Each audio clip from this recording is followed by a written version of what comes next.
So today I'm going to talk a little bit about soldering. Soldering is uses solder, and solder is an alloy. Traditionally, it's an alloy of tin and lead. Nowadays, you use a lot less lead, or maybe none, depending on the application. And the two metals together have a really good characteristic of melting easily, flowing well onto the surface of other metals, and if you do a good job of cleaning the metals, of using the flux involved, and of heating the base metals really well, then the solder will make a really good connection between and a good adherence to that metal. And the most common thing is to solder a piece of copper wire. So I'm going to start out by soldering this piece of copper wire here. And there's a thing they call tinning, where you are basically soldering these pieces of wire together to get desirable characteristics. Like if you're going to fasten that into a place on a machine or something, and you want a really good connection, and you don't want any issues with these little individual strands of wire coming apart or getting oxidation, in between them and creating high resistance. So you want really good conductivity there. I'm going to see if I can zoom in more. This might be about as good as it gets here. It doesn't want to focus any closer, I don't think. So what I'm going to do then is hold my soldering iron here.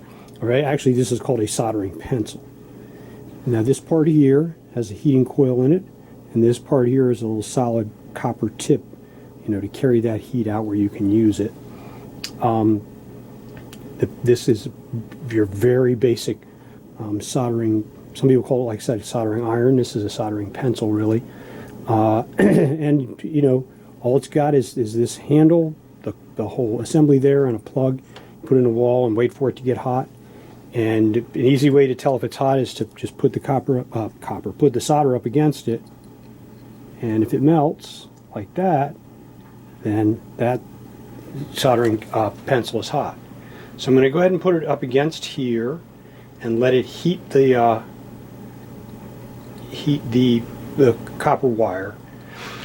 The melted solder in between the tip of the soldering pencil and the wire is going to conduct that heat well into the wire, because we don't want to have this instance where if people are not careful, sometimes they end up with blobs of solder sitting. Let's see if I can do it wrong here. Like a blob of solder sitting on the wire like that, and it's not really well adhered to that wire. It'd be easy for it to flake off, and we can't count on that for a good strong bond to the wire.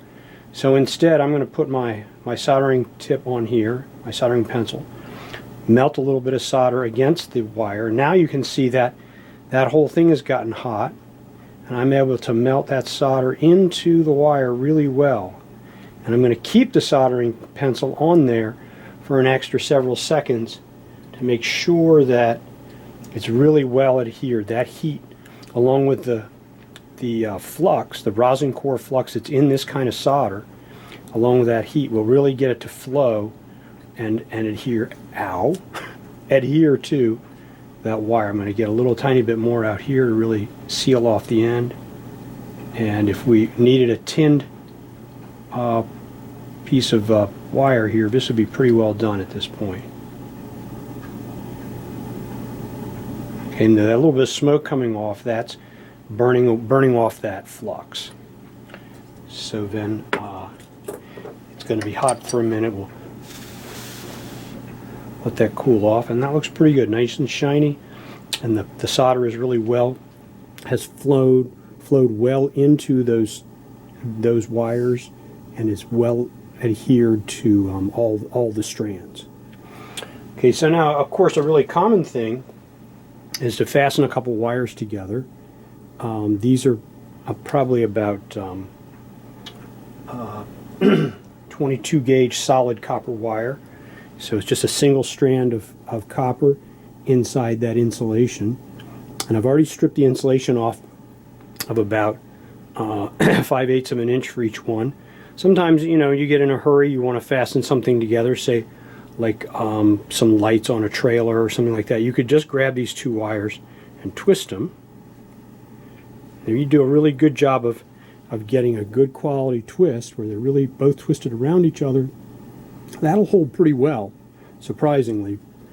But to be really sure, particularly if it's going to be in any kind of weather or it's going to be subjected to bumps and vibrations in its lifetime, we're going to, in addition to twisting it a little better, I'm going to use my pliers here to twist it up a little tighter. Then I'm going to solder these two together. And again, it's important that the wires are nice and clean. If they weren't clean, I might have some sandpaper to scrape them, even some solvent if there's oily stuff on them or whatever, because in order for that solder to adhere properly, it can't be fighting some kind of foreign matter in there. Grease is a real culprit if you don't do a good job with this.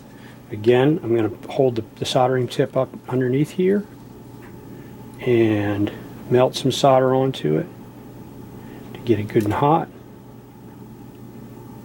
And hopefully then we'll see the solder start to flow between these two wires.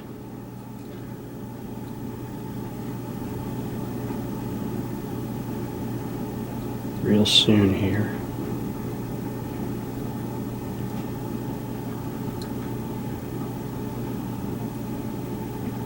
And surprisingly, like, my fingers are close to the heat on the wire here, but that by the time the soldering tip gets the solder hot and everything, the heat doesn't really have a chance to transfer up the wire very far. So I'm not like in real danger of getting burned until I get my hands real close. Okay, we're almost set now, a little tiny bit more here at the end. And again, we'll make sure that we've done a good job of having that solder flow really well in there. And a little cool air to have it solidify. And when I have given it a second to cool off, yeah, that's not bad. See if we can get a good look at it.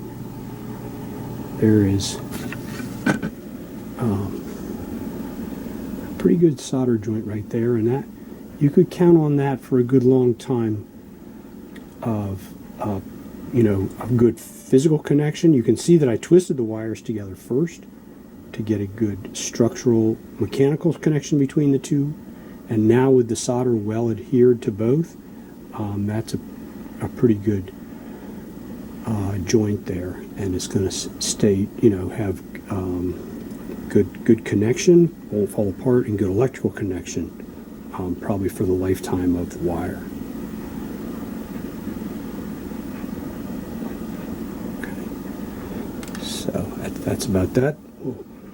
We'll check this guy out. It looks nice and tinned, so lots of solder melted into the spaces between the strands, and it functions like one solid piece of wire now. If I was putting it into some kind of mechanical holding device or clip kind of thing, it would probably hold pretty well. Okay, thanks for watching. Okay, just to make a little better picture of the finished soldered connections. I think that looks pretty good. Right there, you really see the solder has flowed well between the pieces of wire and here between the strands. Whoops, sorry. Just thought I'd try to make sure it's not too fuzzy a picture.